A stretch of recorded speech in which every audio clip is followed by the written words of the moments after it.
Queridos amigos, atentos ao nosso horário, em respeito à orientação do plano espiritual, para que sejamos fidedignos à nossa disciplina. Vamos iniciar os nossos trabalhos dessa tarde, elevando nossos pensamentos até os esplendores celestes, buscando a figura magnânima do Divino Mestre Jesus, para que com Ele, nele e por Ele, possamos dar início às nossas atividades desta memorável quinta-feira, aonde nos reunimos prazerosamente com os irmãos do outro lado da vida e também conosco mesmo, que reservamos esses momentos para o nosso gáudio, para a alegria de estarmos convivendo uns com os outros, no aprendizado que o Mestre nos deixou. Por isso, vamos abrir o nosso trabalho, pedindo a todos dos dois lados da vida que, se desejarem, fechem os olhos. Procurem mentalizar a figura amorosa de Jesus. Relaxe todo o corpo físico, distendam as energias positivas, para que possamos sentir nesse instante os eflúvios de paz e as bênçãos que chegam a mãos cheias, para que possamos albergar nos nossos corações todos aqueles que buscam esta casa de paz e amor. E para iniciar os trabalhos, habitualmente fazemos a oração que Jesus nos ensinou. Nada obstante, que este que vos fale, faça pela palavra articulada, mas vocês podem acompanhar com o sentimento mais puro da alma, nos pensamentos, quando dizemos: Pai nosso que estás no céu, santificado seja o vosso nome, venha a nós o vosso reino. Seja feita a vossa vontade, assim na terra como no céu. O pão nosso de cada dia nos dai hoje, Senhor. Perdoe as nossas ofensas, assim como fomos capazes de perdoar aqueles que nos têm ofendido. Não nos deixe cair em tentação, mas livra, Senhor, de todo o mal, porque vosso é o poder, o reino e a glória para sempre. Abertos nossos trabalhos, com o nosso abraço, nossos votos de estima e elevada consideração a todos que estamos reunidos neste ato de amor, devemos avisá-los que vamos examinar hoje o capítulo 13, que a mão esquerda não saiba o que faz a mão direita. E está separado o Evangelho pela Dona Cristina, o óbolo da viúva, e cada um tem a sua tarefa. Como é que está a Dona Cristina? Ela que vai iniciar, é a página aqui 130, professor. Só um minutinho. Pois não tem importância. Nós temos todo o tempo do mundo, porque nós somos eternos, a senhora já sabe, né? Ficou, né?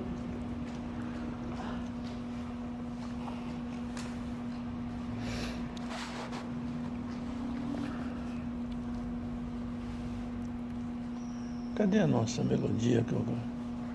Ah.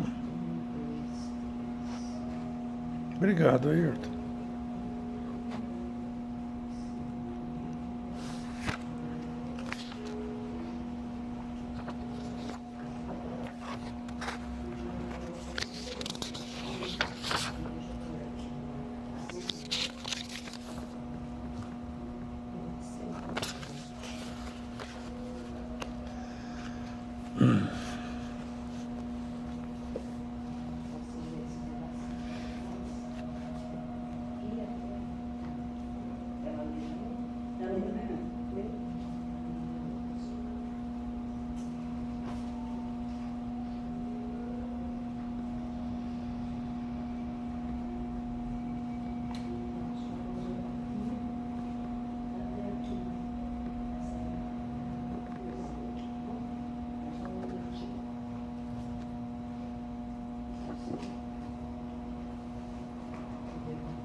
Nós vamos ver esses dois pedacinhos.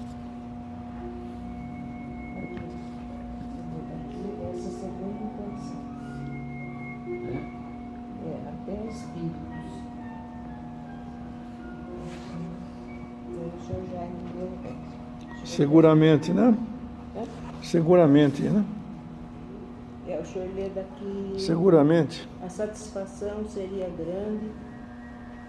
Que elas vão ler 2 trechinhos. Tá bom. Tá? Tá bom. Quando chegar eu já falo. Pois bem. Primeiro é o Evangelho de São Lucas, né? Óbolo da viúva. O óbolo da viúva. Jesus, estando sentado defronte do gasofilácio, considerava de que maneira o povo nele atirava o dinheiro, e que várias pessoas ricas tinham colocado muito. Veio também uma pobre viúva, que nele colocou somente 2 pequenas moedas. Então Jesus, tendo chamado seus discípulos, disse: Eu vos digo em verdade, esta pobre viúva deu mais do que todos aqueles que colocaram no gasofilácio, porque todos os outros deram da sua abundância, mas esta deu da sua inteligência, tudo mesmo que tinha e tudo o que lhe restava para viver. São Marcos e São Lucas. Muitas pessoas lamentam não poderem fazer tanto bem quanto gostariam, por falta de recursos suficientes. E se desejam a fortuna, dizem elas, para dela fazerem um bom uso. A intenção é louvável sem dúvida, e pode ser muito sincera em alguns, mas é certo que sejam em todos completamente desinteressados. Não há aqueles que, desejando mesmo fazer o bem aos outros, estariam bem contentes em começar por fazê-lo a si mesmos, de se darem algumas alegrias a mais, de se proporcionarem um pouco do supérfluo que lhes falta sob a condição de darem o resto aos pobres? Essa segunda intenção dissimulada, mas que encontrariam no fundo do coração se quisessem nele rebuscar, anula o mérito da intenção, porque a verdadeira caridade pensa nos outros antes de pensar em si. O sublime da caridade, neste caso, seria procurar no seu próprio trabalho, pelo emprego de suas forças, de sua inteligência, de seus talentos, os recursos que faltam para realizar suas intenções generosas. Aí estaria o sacrifício mais agradável ao Senhor. Infelizmente, a maioria sonha com meios mais fáceis de se enriquecer de repente, sem trabalho, correndo atrás de quimeras, como descobertas de tesouros, uma chance incerta favorável, recuperação de heranças inesperadas, etc. Que dizer daqueles que esperam encontrar para os secundar nas pesquisas dessa natureza auxiliares entre os espíritos? Seguramente.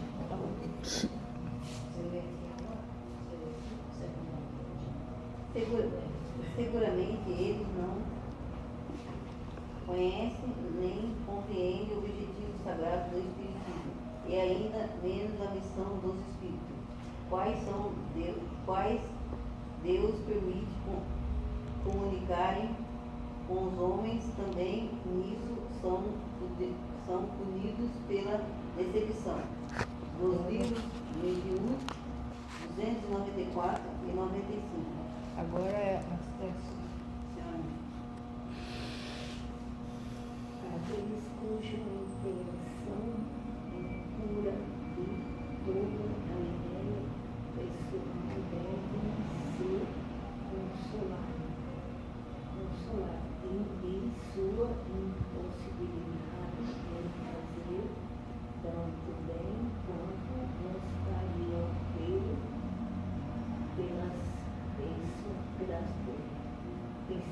pelo pensamento de que o bolo do pobre que dá a se prevenindo para mais na balança de Deus e do que o outro se arrisca, que dá sem Agora o senhor já.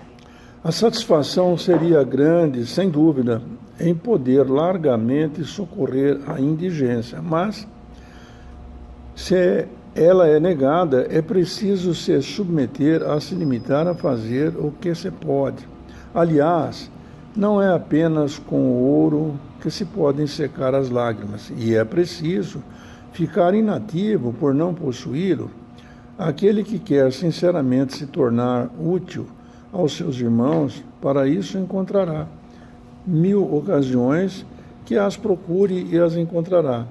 Se não é de uma maneira, será de outra, porque não há ninguém, tendo o livre gozo de suas faculdades, que não possa prestar um serviço qualquer, dar uma consolação, abrandar um sofrimento físico ou moral, fazer uma tentativa útil à falta de dinheiro. Cada um não tem o seu trabalho, seu tempo, seu repouso, dos quais pode dar uma parte. Aí também está o óbolo do pobre, a moeda da viúva. Queridos amigos, peço licença para externar nosso ponto de vista sobre o Evangelho de hoje, quando nos convida a termos cuidado com relação àquilo que estamos fazendo, porque temos um hábito de malveso de sempre procurar enaltecer as nossas qualidades, os nossos sentimentos, queremos aparecer. Todos nós temos esse malveso ainda em nossas vidas. E me impressiona muito aqui compreender que Jesus, um pedagogo por excelência, e com 3 anos apenas de magistratura, os professores que eu digo, a gente passa às vezes uma eternidade, 20, 30 anos, eu vejo falar constantemente no Congresso, ouvindo as rádios para me informar, porque temos que nos informar daquilo que moreja entre esse planeta e esse mundo, e as pessoas fazem um tendel para aparecer, para ser o mais notado, o mais importante, gostam dessa posição social. Quando vamos a uma festa, fazemos, viu, Adilson, comumente a escolha pelos primeiros lugares, não é? Queremos ser o primeiro, queremos ser o mais notado.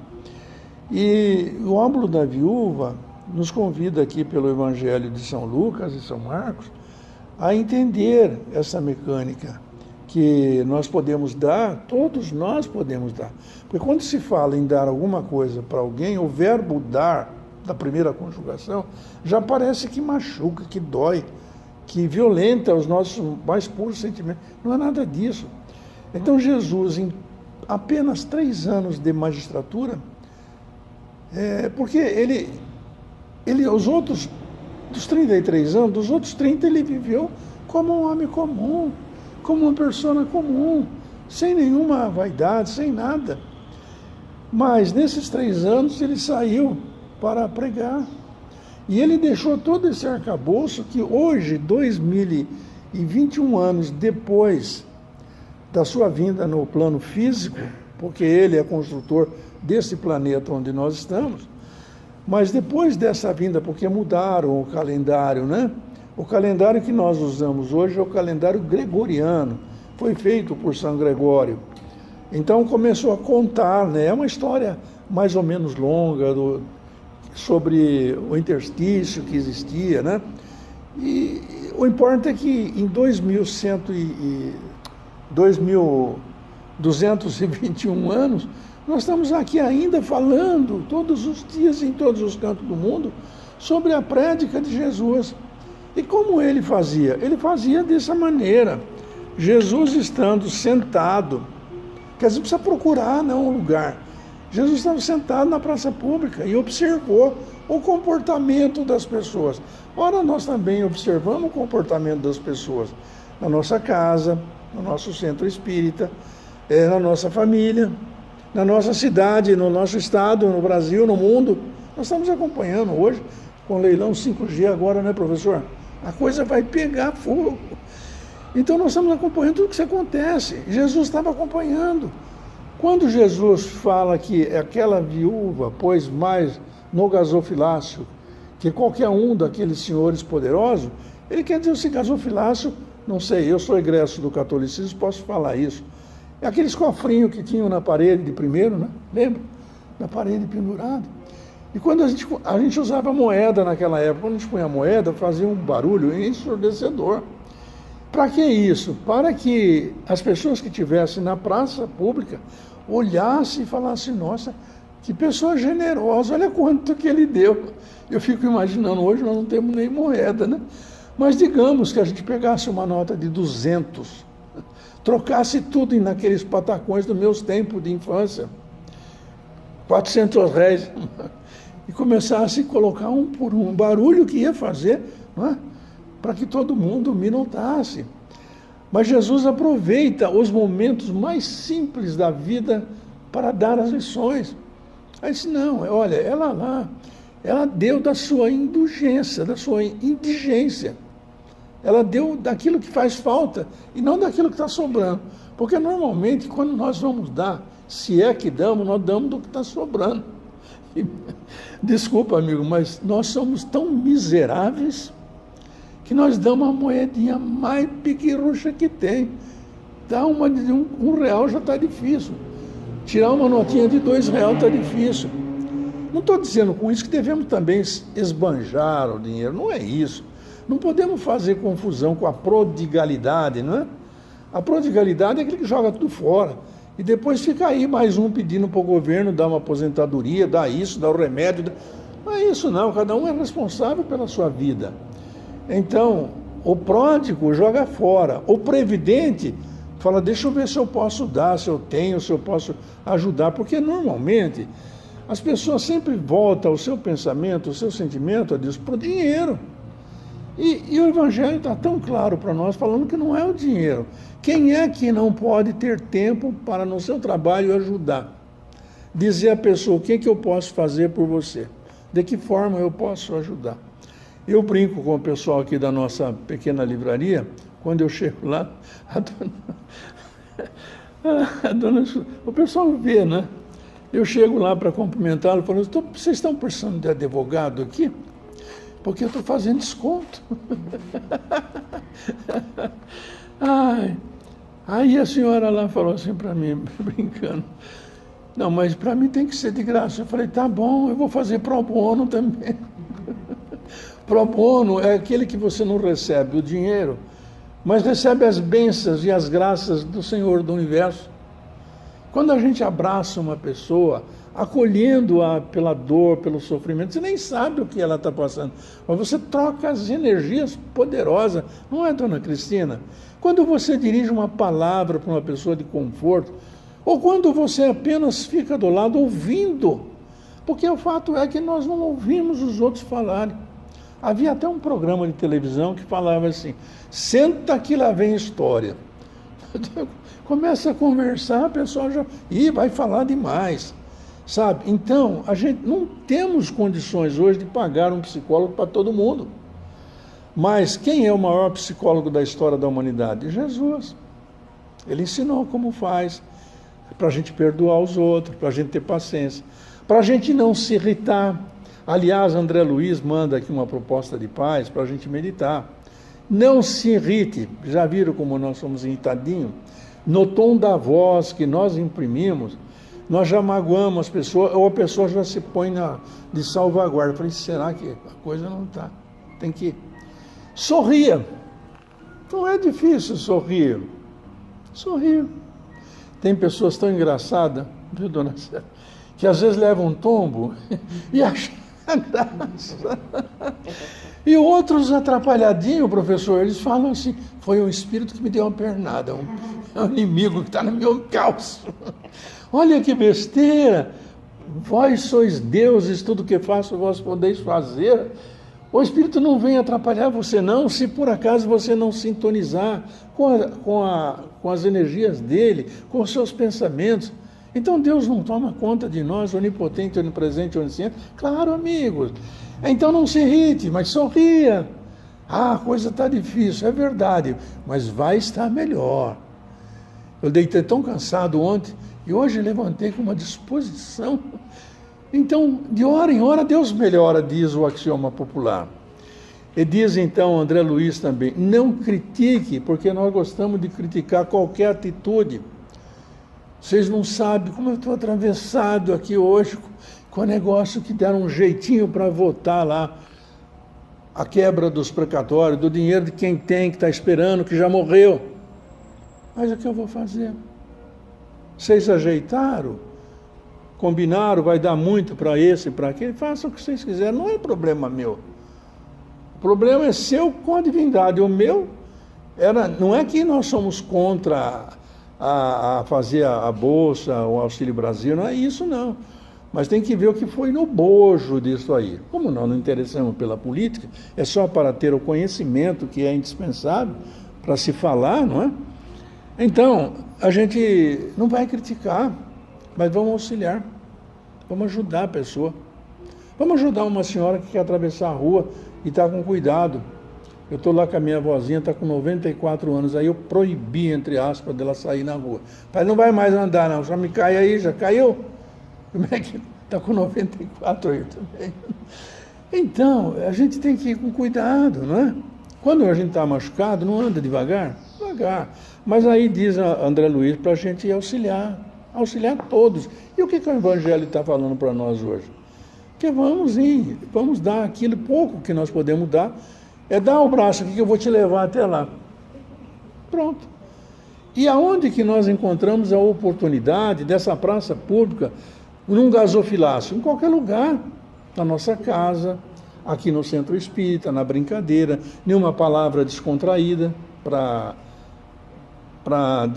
relaxar mesmo, né? E saber que o nosso irmão está perto de nós. E ele também propõe para a gente não gritar, né? Porque a gente está sempre gritando. Estamos irritados, estamos gritando, bravo com os outros, e a pessoa fica na... Muito bem. Ele também fala para a gente não ficar acusando os outros. Nada de estar acusando os outros. Você fez isso, fez aquilo, por que você não faz como eu faço? Meu Deus, como assim fazer como eu faço? Eu sou um ser personalíssimo. Eu fui criado, como todos nós fomos criados, pelo Senhor da vida, mais simples e ignorante, mas em times diferentes. Então logo vai saber quantos anos o Ayrton tem, Dona Célia tem, não nesta reencarnação, mas do momento que saíram das mãos abençoadas do Criador. Então ela pode ter mais de 2000 anos a mais que eu, olha como ela está inteirona. A Dona Cristina está inteirona. Então é assim, faça como eu, cada um faz do seu jeito, da sua maneira, da forma que sabe, da forma que aprendeu. Os pais nos transmitem tantas informações, né? A ponto, viu, amigos, de dizer assim, nossa, é minha filha mesmo, ela faz que nem eu na cozinha. Mentira, não faz. Ela faz porque ela copiou, mas ela é um espírito imortal, não tem nada de... Cada um é um. Tem mãe santíssima e mães que matam os filhos, ou filhos que matam os pais. Somos seres personalíssimos. Então, cuidado, não é se faça como eu. Então, ampare sempre. Vamos esclarecer. Por isso eu falei da política, para esclarecer. Não é para pôr pitáculo para isso, para aquilo, não. Não é responsabilidade minha. Mas o que importa é saber assim, Jesus estando sentado de frente ao gasofilácio, ao cofrinho, que, aliás, para esclarecer, foi absolvido, foi abolido da Igreja Católica, né? Eu frequento de vez em quando, se me convidarem eu vou, eu não tenho nada contra a religião nenhuma. Mas a verdade é que de primeiro tinha o gasofilácio, depois do gasofilácio, porque evitar essas circunstâncias aziagas, começaram a fazer uma cestinha, né? Primeiro acho que fizeram o saquinho, né? Do Tim Jones, o saquinho. Aí passavam assim nas fileiras e você punha. Mas descobriu-se, não sei se é verdade, mas conta, que o pessoal, às vezes, alguns espertinhos, em vez de pôr a mão para tirar, para pôr, ele tirava. Ou então porque punha pouco. Não é? O exemplo do gasofilácio, ela deu aquilo que pode dar. Mas aí, eles substituíram pela cestinha, porque a cestinha passava assim, a turma estava olhando quanto estava dando. E agora não sei como é que está fazendo mais, né? Porque tem, Já fica no olho do padre lá. Né? ficar lá na frente. Não, e também porque tem cartão de crédito, né? Coisa muito.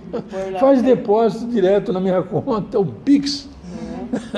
Mas, desculpa, gente, só para concluir o raciocínio, o obra da viúva, ele diz que Jesus olhava como é que eles estavam fazendo. Eles atiravam o dinheiro e que várias pessoas ricas tinham colocado muito, porque faria aquele barulho ensurdecedor, e obviamente todo mundo olhava e falava, nossa, que homem generoso, que deputado, ele deu tanto para aquela assistência, para aquela casa de caridade, para ir. Todo mundo gosta de fazer isso para aparecer. Como se Deus não estivesse vendo tudo que nós fazemos. Nós somos um livro aberto para Ele. E todo dia Ele nos dá uma folha nova para que nós possamos escrever ali os nossos compromissos, viver uma vida nova. Então, veio também uma pobre viúva, que nele colocou somente 2 pequenas moedas, a única que ela tinha. Ia fazer falta até para a comida dela. Então Jesus, tendo chamado os seus discípulos, aproveitando, como eu disse, 3 anos de magistratura, ele disse, eu vos digo em verdade que esta pobre viúva deu mais do que todos aqueles que colocaram no gasofilácio, porque todos os outros deram de sua abundância, mas esta deu de sua indigência, tudo mesmo que tinha e tudo que lhe restava para viver. Nós aqui podemos fazer, vocês podem fazer, eu posso fazer, todos nós indistintamente, mesmo aqueles irmãos nossos e amigos que estão do outro lado aqui nos ouvindo, eu já agradeço a eles por ouvir um pecador falar, porque eu tenho tanto para pagar, não que eu tenha disponível, mas tenho vontade de usar, porque disponível o quê? A infelicidade real ou a verdadeira? Ou infelicidade? Eu sou muito feliz, me dou muito por feliz no dia de hoje por estar aqui com vocês, por estar nessa casa que me abriga. Eu estou mais de acho que uns 40 anos aqui. E tanta coisa que eu aprendi, tanta coisa que eu modifiquei devagarzinho na minha vida, e todos nós vamos modificando. Então, essas lições que nós estamos trazendo hoje, para que nós possamos realmente podemos oferecer o nosso óbolo, a nossa contribuição, a nossa ajuda. Posso ajudá-lo de alguma maneira? É tão bonito falar isso, porque quem ajuda é mais feliz do que quem precisa ser ajudado. Foi o Chico que falou, não fui eu não. O Chico, quando deu a lição, ele pergunta para nós, o que preferes você fazer? Ser a mão esquerda que dá o seu óbolo, que ajuda a pessoa, ou ser a mão miserável que não tem o que dar, que precisa pedir, precisa comer nas latas jogadas pelas ruas? O que você prefere? Eu prefiro ser aquele que tem para dar. E quem tiver para dar amor, estima, consideração, está muito bem na vida. E é por isso que eu vou pedir para o Ayrton fazer as considerações dele também sobre esse óbolo da viúva. Como é que está, Ayrton? Eu vou dizer para você, já te provocando. Eu pergunto, mas eu vou provocando. Você acha que aquele trabalho maravilhoso que estamos fazendo lá na rádio, você que atende todo, ou eu vou denunciar o Ayrton aqui, tudo que você precisar, pede para ele que ele faz, você tem tempo. As pessoas ocupadas acham tempo para tudo, não é, dona Cristina? E tem uns caras, você pede e fala, hoje eu não posso, você não está fazendo nada, mas você fala, hoje eu não posso, eu tenho que ver isso, ver aquilo, não é nada. E as pessoas ocupadas, pois não, deixa eu ver como eu posso te ajudar, é o Ayrton. Ele é assim também em casa? É? Dona Célia, a senhora treinou bem ele? Eu treinei, senão... Desculpa, eu faço assim meio hilário, porque é assim mesmo, viu? Você já conhece, o Evangelho de Jesus é alegre, contente. Não é negócio de matar o frango, pôr na esquina, viu? Não é nada disso, não. Pôr a pinguinha, o marafo, não é assim, não. Jesus era tão alegre, meus amigos, tão contente. Ele foi nas bodas de Canaã, bailou. Diria hoje nós aqui que ele era um pé de valsa. E para provar que ele era festeiro, quando acabou o vinho, Maria Santíssima foi conversar com ele e falou: Jesus, como é que nós vamos fazer? Acabou o vinho. Ele pegou, transformou a água em vinho da mais fina iguaria. Então veja como Jesus sempre foi alegre. Raras vezes nós vemos Jesus chorando. Aquela ocasião no lago de Genezaré, quando ele começou a chorar e Pedro fala: mas como assim? Acabamos de fazer tantos milagres, tantas curas, e como é que o senhor está chorando? Ele disse: Pedro, eu estou chorando porque eu estou triste. Aquelas pessoas que ajudamos, e Jesus acompanha e alcança a todos nós. Lembra daquele fulano que tinha lepra? Ele agora está indo para uma casa de tolerância e está dizendo que agora ele vai aproveitar a vida. Então, o Filho do Homem não veio para pôr remendo em trapos velhos. Não é isso? Então, são raras vezes que a gente vê Jesus, nem mesmo no Monte Gólgota se vê Jesus naquela situação de estar chorando. Ao contrário, ele pede perdão pelos nossos pecados. Ayrton, por favor. Bom, é uma realidade para todos nós, né? Essa dificuldade que muitas vezes temos, que parece às vezes insondável, do que eu faço para ajudar alguém. Né? A gente pensa, às vezes pensa, analisa, mas se eu vou ajudar, a pessoa pode não querer. Ou, se eu vou ajudar, a pessoa aceita, mas aí parece que dá aquela impressão que eu vou ter que ficar sempre ajudando, né? E nem sempre vou poder ajudar. Enfim, passam mil coisas pela cabeça de cada um de nós e é absolutamente normal. A grande realidade, né, que o Dr. Jaime falou, é que nós somos todos absolutamente individuais, né? Cada um de nós tem diferentemente a sua história espiritual, claro, e que molda a personalidade, o jeito de ser de cada um de nós. A maneira como nós observamos o mundo, a maneira como nós enxergamos uns aos outros. E é da nossa experiência diária que nós vamos, muitas vezes, tirando conclusões e, às vezes, vamos modificando determinadas ideias que a gente parecia que era imutável, mas, na realidade, a gente vê que a gente consegue mudar, né? O Dr. Jair mesmo falou aí, agora de pouco, que ele conseguiu mudar muitas coisas na vida dele. Mas é claro que mudanças também nós podemos fazer para todo e qualquer lado. Né? Para frente, para trás, para direita, para esquerda, para cima, para baixo. É o livre-arbítrio, né? O livre-arbítrio escolhe, né? Vai de cada um de nós dentro, claro, daquilo que nós julgamos correto. E nós sempre vamos julgar, de uma maneira geral, que a maior parte das nossas atitudes estão corretas. Né? E às vezes nós ficamos bravos, às vezes revoltados, e como aconteceu muito nesses últimos anos, ficamos bravos com pessoas que não têm a mesma opinião que eu tenho, isso que agora deu uma diminuída, né? Mas passamos por uma fase muito difícil com relação a isso de opinião, por causa da política, a gente sabe bem disso, não adianta esconder, né? Na realidade é uma bobagem também, porque afetou relações pessoais nossas, de amigos, sem nenhuma razão de ser. Porque o que nós vamos fazer, podemos fazer com relação uns aos outros? Cada um de nós tem seu tempo, cada um de nós tem aquele momento que vai julgar os seus próprios pensamentos. E a melhor maneira de julgar os próprios pensamentos é julgar tudo o que aconteceu. É fazer aquilo que a gente chama de um flashback na nossa própria existência e falar: nossa, eu pensava desse jeito, mas aconteceu isso. Meu irmão, minha experiência diz que eu estava certo, que eu estava errado. Nós somos assim, nós somos, na realidade, bastante flexíveis. Né? Por quê? Porque nós temos esta capacidade, possibilidade do chamado livre-arbítrio que vai moldando nossos dias. E aquilo que às vezes, tempos atrás, julgamos que não faríamos, nós nos vemos compelidos a fazer.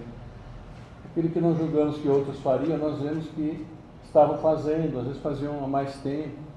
Assim é a nossa vida.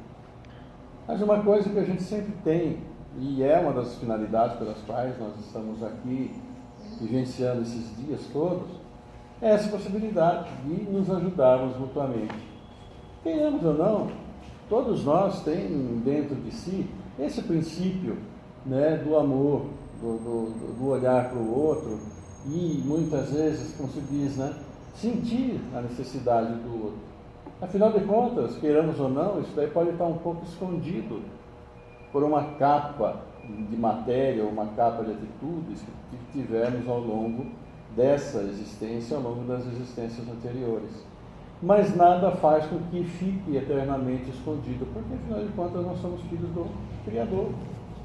E a essência dele, que é a sabedoria, que é a justiça, que é o amor, está embutida em cada um de nós, porque somos a criação dele. Ninguém, né, vai criar algo que não tenha ali a sua própria assinatura. E a assinatura dele sempre foi o amor. E a gente vai descobrir, a gente descobre isso muitas vezes nas pequenas coisas, naquilo que a gente não imagina que possa fazer. E esse auxílio, como foi considerado, né, de ver aí, de praticar a caridade, que na realidade a viúva, ao fazer aquilo, se privando um pouquinho que ela tinha, estava auxiliando. A ideia, claro, estavam no auxílio. Colocando na igreja, vai auxiliar a igreja, e a igreja vai auxiliar aquele que precisa mais do que ele. Esse é o conceito geral do auxílio. Quando nós auxiliamos, né, instituições de caridade, instituições sem fins lucrativos, como assim são ou devem ser, igrejas, os mais diferentes tipos de cultos, claro que é para manutenção em si, mas também direcionado àqueles que necessitam. Então, quando se coloca aquela pequena moeda, é em função daquilo que a gente imagina que vai ajudar os outros. Se vai ajudar na manutenção da casa, ótimo, porque a casa dá abrigo a muitos, trabalha, né, no auxílio moral, no auxílio espiritual de muitos, isso em qualquer religião, né, religião séria, trabalha isso. E com os recursos que tem, também pode auxiliar materialmente, né, se não comprando, mas também com doações, roupas, alimentos, enfim, toda doação nossa é nesse sentido do auxílio.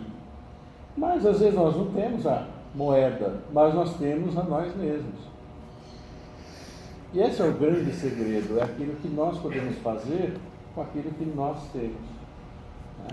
E o que nós temos? Nós temos a palavra, nós temos o ouvido, nós temos a cabeça que trabalha em função de procurar criar soluções onde às vezes parece que não existe.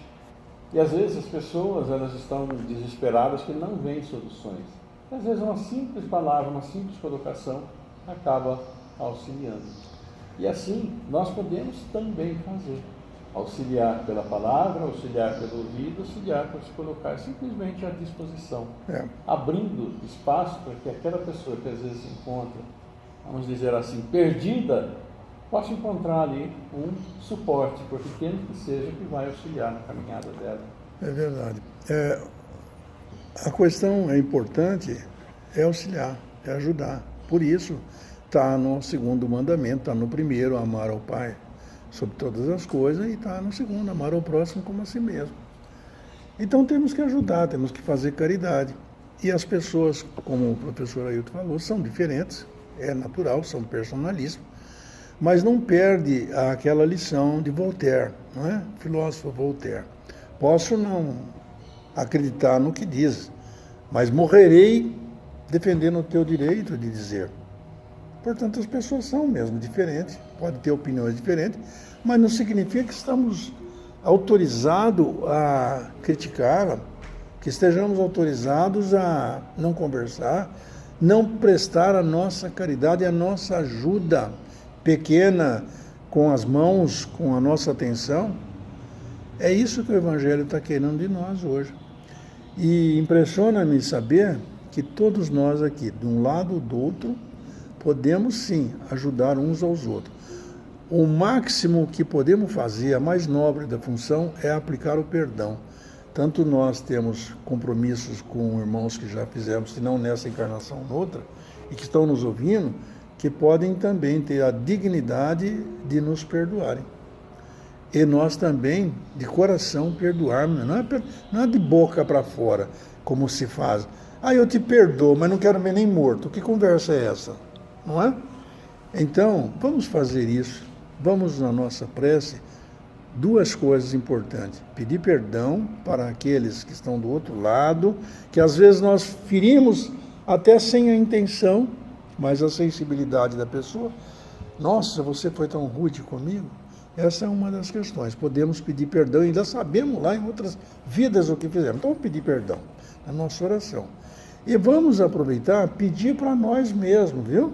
Não se esqueça, porque enquanto eu vou dissertando os nossos sentimentos para a oração final, ou a oração para essa parte do nosso Evangelho, vocês podem pedirem o que desejarem, o que precisam. Saúde. Eu preciso mais força. Eu quero minha família muito bem. Peça. Porque esse momento que os anjos da guarda passam uma salva de pratas aqui, digamos assim, fisicamente na nossa cabeça, o centro dos nossos pensamentos, e depois colocam nos pés do altar. Lembremos que Jesus nos ensinou. Se tiveres que... Boa tarde, pode entrar. Se estiverem no pé do altar e lembrar que algum dos seus irmãos está ofendido por você, tiver um desentendimento, deixa aí a tua oferta e vá primeiro ter com ele e depois volte aqui, porque a generosidade e o gesto mais agradável a Deus é o do perdão. Então vamos fechar os nossos olhos, queridos amigos, e ao som desta melodia, vamos voarmos até os esplendores celestes na presença de Jesus, porque ninguém vai ao Pai